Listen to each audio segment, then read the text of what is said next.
کفار مکہ 21 سال تک رسول اکرم صلی اللہ علیہ وسلم اور آپ کے نام لیواؤں کو ستاتے رہے۔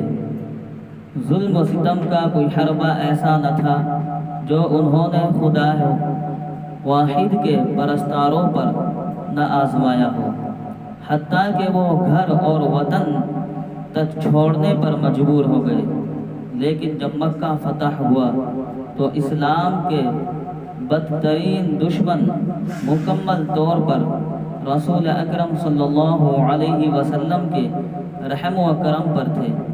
اور آپ صلی اللہ علیہ وسلم کا ایک اشارہ ان سب کو خاک و خون میں ملا سکتا تھا۔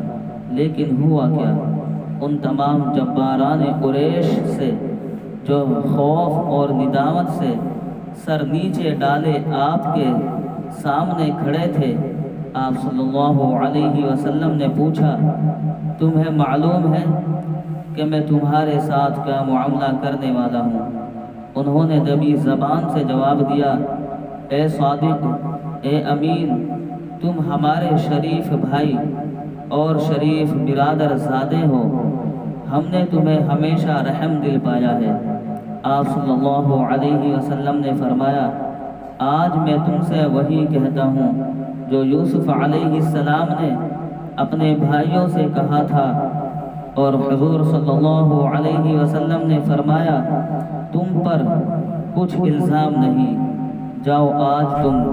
سب آزاد ہو۔ آپ صلی اللہ علیہ وسلم تمام احوال و اقوال و افعال میں کبائر سے اور محققین کے نزدیک صغائر سے بھی معصوم تھے، اور آپ صلی اللہ علیہ وسلم سے کسی قسم کی وعدہ خلافی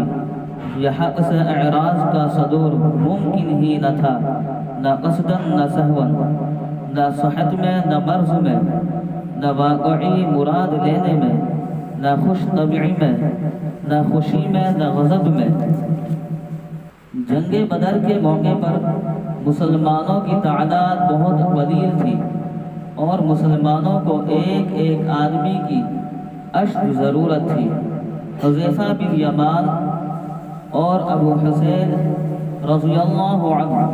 دو صحابی رسول اکرم صلی اللہ علیہ وسلم کی خدمت میں حاضر ہوئے اور عرض کی، یا رسول اللہ صلی اللہ علیہ وسلم، ہم مکہ سے آ رہے ہیں،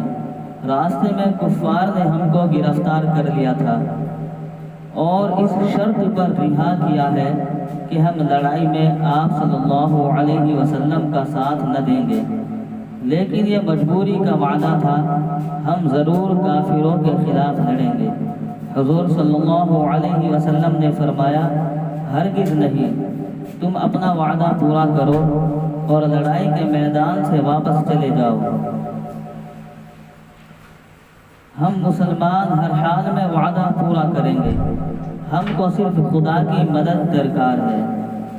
حضرت عبداللہ بن ابی حماد رضی اللہ تعالی عنہ بیان کرتے ہیں کہ بعثت سے پہلے میں نے حضور نبی کریم صلی اللہ علیہ وسلم سے کوئی چیز خریدی، کچھ رقم باقی رہ گئی، میں نے حضور صلی اللہ علیہ وسلم سے وعدہ کیا کہ اسی جگہ لے کر حاضر ہوتا ہوں، پھر میں بھول گیا۔ 3 دن کے بعد مجھے یاد آیا،